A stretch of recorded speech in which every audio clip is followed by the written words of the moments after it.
You are watching Luminary Lectures. So hello everyone.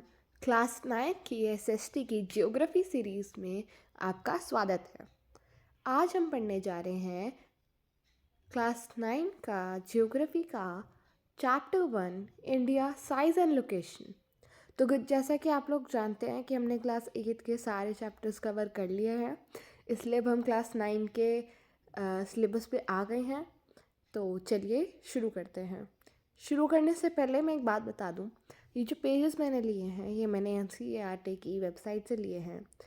ये publish नहीं होने चाहिए। मैं फिर से कह देती हूँ, इन पे कॉपीराइट लगा हुआ है, ये पब्लिश नहीं होने चाहिए। तो आइए अपना चैप्टर स्टार्ट करते हैं। India is one of the ancient civilisations in the world.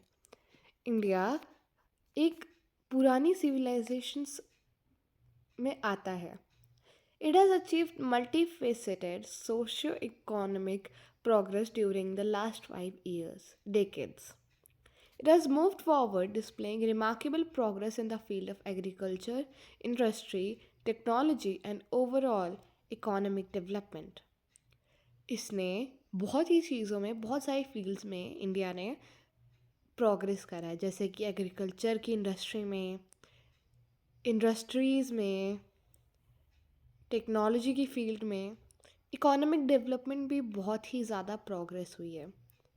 India has also contributed significantly to the make of world history. India ने बहुत ही बड़ा योगदान दिया है वर्ल्ड हिस्ट्री को बनाने में। अब आ जाते हैं अपने पहले टॉपिक पे। इंट्रोडक्शन तो हो गया, तो अभी हमारा दूसरा टॉपिक हो जाएगा location. India is a vast country. Vast मतलब एक बड़ी country, lying entirely in the northern hemisphere. कहाँ लाया करती है? नॉर्दर्न हेमिस्फेयर में। फिगर 1.1 कौन सी फिगर की बात हो रही है? हमारी इस नीचे वाली फिगर की बात हो रही है, जहाँ पे ओशंस और कॉन्टिनेंट्स दिख रहे हैं। The main land x tends between latitudes 8 north and 37 degree north, और लॉन्गिट्यूड में क्या होता है? 68 डिग्री ईस्ट और 97 degree east. The Tropic of Cancer, 23 degree north, divides the country into almost two equal parts. तो जो ट्रॉपिक ऑफ कैंसर है वो जो हमारी कंट्री है उसे दो इक्वल पार्ट में डिवाइड करता है, पूरी तरीके से नहीं, मतलब लगभग लगभग। कौन सा? Tropic of Cancer. To the southeast and southwest of the mainland lie the Andaman and Nicobar Islands and the Lakshadweep Islands in the Bay of Bengal and Arabian Sea respectively. तो जो साउथ ईस्ट और south west mainland है वो कहाँ पे लाया करते हैं? अंडमान निकोबार के आइलैंड्स पे, लक्षद्वीप के आइलैंड्स पे, बे ऑफ बंगाल में, अरेबियन सी में। ठीक है। Find out the extent of this groups on the islands from your Atlas. अब आपको अपनी एटलस से ये सब कहाँ पे हैं, ये जो जगहें बोली गई हैं, अंडमान निकोबार, लक्षद्वीप आइलैंड, ये सब आप अपनी एटलस की बुक से फाइंड आउट करेंगे। अब साइज, अब हमारा तीसरा टॉपिक है size. The land mass of India has an area of 3.28 million square kilometre. तो जो इंडिया का लैंड मास है उसका एरिया कितना है? पूरा 3.28 मिलियन स्क्वायर किलोमीटर। ये याद रखिएगा, ये आ सकता है एग्जाम में। India's total area counts for about 2.4% of total geographical area of the world. तो इंडिया पूरे वर्ल्ड का कितना? 2.4% जियोग्राफिकल एरिया पूरे हमारा जो अर्थ है उसका कवर करता है। फ्रॉम फिगर 1.2, ये जो नीचे फिगर दी हुई है जहाँ पे रशिया, कनाडा, यूएसए वगैरह लिखा है, it is clear that India is the 7th largest country of the world. ये जो दिया हुआ है उसका ये जो चार्ट है ये बताता है कि जो कंट्रीज़ हैं, सबसे लार्जेस्ट कंट्री कौन है, सबसे स्मॉलेस्ट, मतलब अभी स्मॉलेस्ट तो नहीं दिया पर 7th लार्जेस्ट कंट्री इंडिया है। पहली है रशिया, फिर है ना कनाडा, फिर है यूएसए, फिर है चाइना। अभी जो पर न्यूमेरिकल्स दिए हुए हैं ये कितना एरिया कवर किया हुआ है वो दिया हुआ है। अब आ जाते हैं वापस से अपने टॉपिक पे। India has a land boundary of the world about 15,200 kilometer, and the length of the coastline of the mainland including Andaman Nicobar and Lakshadweep is 7,516.6 kilometre. कितना लेंथ है टोटल कोस्ट लाइन का? 7,516.6 kilometre. India is bounded by young fold mountains in the north west. जो India है वो किससे bound हो रखा है? हमारे माउंटेन से, जो कहाँ पे है? नॉर्थ वेस्ट साइड में. नॉर्थ वेस्ट कहाँ पे है? अब आप देखिए, देखिए ये ईस्ट होता है, ये वेस्ट होता है, और नॉर्थ वेस्ट हो रहा है. तो इस एरिया की बात हो रही है, यहाँ पे माउंटेन्स हैं. Okay. North and north east south मतलब कहाँ पे है? नॉर्थ में, और नॉर्थ ईस्ट मतलब जो ये पूरा एरिया है, मतलब ये जो एरिया है नॉर्थ ईस्ट और नॉर्थ वेस्ट, ये पूरा किससे बाउंडेड है? हमारा पूरा माउंटेन से बाउंडेड है. समझे?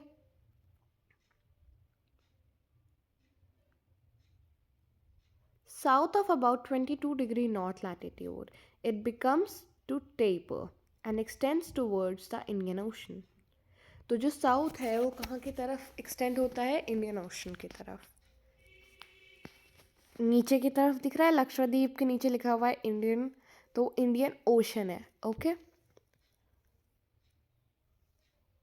Look at figure 1.3 and note the latitudinal and longitudinal extent is about 30 degree. Despite this fact, the east-west extent appears to be smaller than the north-south extent. अब आ जाते हैं अपने नए पैराग्राफ पे. From Gujarat to Arunachal Pradesh there is a time lag of 2 hours.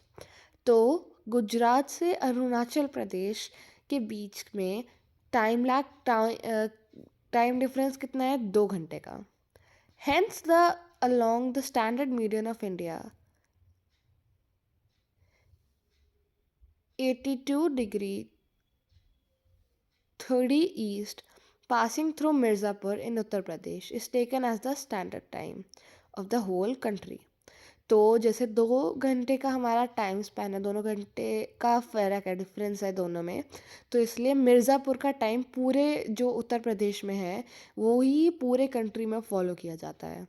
The latitudinal extent influences the duration of the day and night as one moves from north to south. Sorry, south to north. अब आ जाते हैं अपने चौथे topic पे, India and the world. The India landmass has certain central location between east and west Asia. तो जो India है वो एक सेंट्रल लोकेशन है, कहाँ? ईस्ट और वेस्ट एशिया के बीच की. India is a southward extension of Asian continent. कहाँ, किस डायरेक्शन में है एशिया के? India southward. अभी ये देखो, ये पूरा वर्ल्ड का मैप है, यहाँ पे ये पूरा एशिया है हमारा. एशिया में ये जो येलो कलर का आप देख सकते हैं, ये क्या है येलो कलर का? हमारा इंडिया. तो साउथ डायरेक्शन में है, तो इसलिए हम साउथ वेस्ट साउथ कहाँ गया? हाँ, साउथवर्ड एक्सटेंशन, हाँ साउथ में है.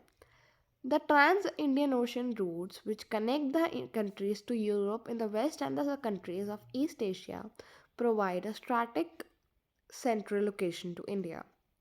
Note that Deccan Peninsula protrudes into the Indian Ocean. जो डेक्कन पेनिनसुला है वो कहाँ पे प्रोट्रूड, किसकी तरफ मुड़ा, किसके साइड है? इंडियन ओशन की. thus helping India to establish close contact with West Asia. India and Europe from the western coast and the southern east, and East Asia from the eastern coast.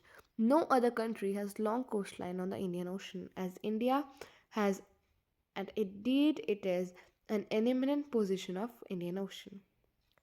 तो यहाँ पे माना जा रहा है, कहा जा रहा है कि इंडिया इंडियन ओशन के ऊपर ही कहाँ क्या है? इंडिया है. दोनों ऑलमोस्ट सेम ही डायरेक्शन में फ्लो करते हैं. Do you know, since the opening of the Suez Canal in 1869, India's distance from Europe has been reduced. मतलब जब से Suez Canal 1869 में ओपन हुआ है उसके बाद से इंडिया का जो डिस्टेंस है यूरोप से वो कम हो गया है 7,000 किलोमीटर से. अभी ये हमारा इंडिया का मैप है. आप इसका लैटिट्यूशनल और लॉन्गिट्यूशनल जो मैंने डिफरेंस बताया था उन्हें देख के चेक भी कर सकते हैं अपनी बुक से. आइए कंटिन्यू करते हैं. India contacts with the world have continued through ages. India का जो कॉन्टैक्ट है वर्ल्ड से वो बहुत ही सालों से चल रहा है, कंटिन्यू हो रहा है. But her relationships through the land routes are much older than her maritime contacts. मतलब जो लैंड रूट्स के रिलेशनशिप्स हैं वो बहुत ही पुराने हैं. The various passes across the mountains in the north have provided passage to the Asian travelers, while the Indian Ocean restricted such interaction for long time. जो various passes हैं पूरे mountains के across, उन्होंने passages जो Asian travelers हैं जो oceans में आते जाते हैं उनको restriction दे दी गई है ऐसे इधर उधर पानी के थ्रू जाने की बहुत ही लंबे समय से. These routes have contributed in the exchange of ideas and commodities since ancient times. The ideas of Upanishads and the Ramayana, the stories of Panchatantra and the numerals and the decimal system thus could reach many part of world. इसी की वजह से ये सारी चीज़ें ये stories पूरे overall the world पहुँच पाई. Were taken from the species muslin and other merchandise were taken from India to different countries. बहुत सी चीज़ें जैसे कि मसाले हो गए ये इंडिया से लिए गए थे दूसरी कंट्रीज़ में दिए गए थे. On the other hand, the influence of Greek sculpture on the architectural style of Dawn and Mileage from West Asia can be seen in different parts of our country. जो ग्रीक स्कल्पचर है वो हमारे India के कई अलग अलग parts में देखा जा सकता है. अब आ जाते हैं हमारे 5वें टॉपिक पे, इंडियाज़ नेबर्स मतलब इंडिया के पड़ोसी. India occupies an important strategic position in South Asia. India has 28 states and 8 union territories. India के 28 states हैं और कितनी 8 union territories हैं. India shares its land boundaries with Pakistan, Afghanistan in the northwest, China, Tibet, Nepal and Bhutan in the north, and the Myanmar and the Bangladesh in the east are southern neighbors across the country, namely consist of 2 island countries, namely Sri Lanka and Maldives. तो यहाँ पे हमारे जो India है उसकी सारी direction में जितनी भी नेबरिंग कंट्रीज हैं उनके बारे में बता दिया गया है. Sri Lanka is separated from India by a narrow channel of sea formed by Park Strait and the Gulf of Mannar, while Maldives Islands are situated to the south of the Lakshadweep Islands. India's strong geographical and historical links with her neighbors. India के बहुत ही अच्छे historical और geographical links हैं कहाँ उसके पड़ोसियों से. Look at the physical map of the Asia in your Atlas and note how India stands about from the rest of the Asia. अब आप अपने एटलस से चेक करिए कि इंडिया कैसे एशिया से अलग है, मतलब उसमें क्या अलग चीज़ें हैं जो पूरे एशिया में नहीं हैं. तो इसी के साथ हमारा चैप्टर ख़त्म होता है. डू यू नो वगैरह आप सब पढ़ेंगे और कुछ ना समझ आए तो पूछ लीजिएगा. अगली वीडियो के लिए तैयार रहें अगले वेडनेसडे. तब तक के लिए थैंक यू वेरी मच.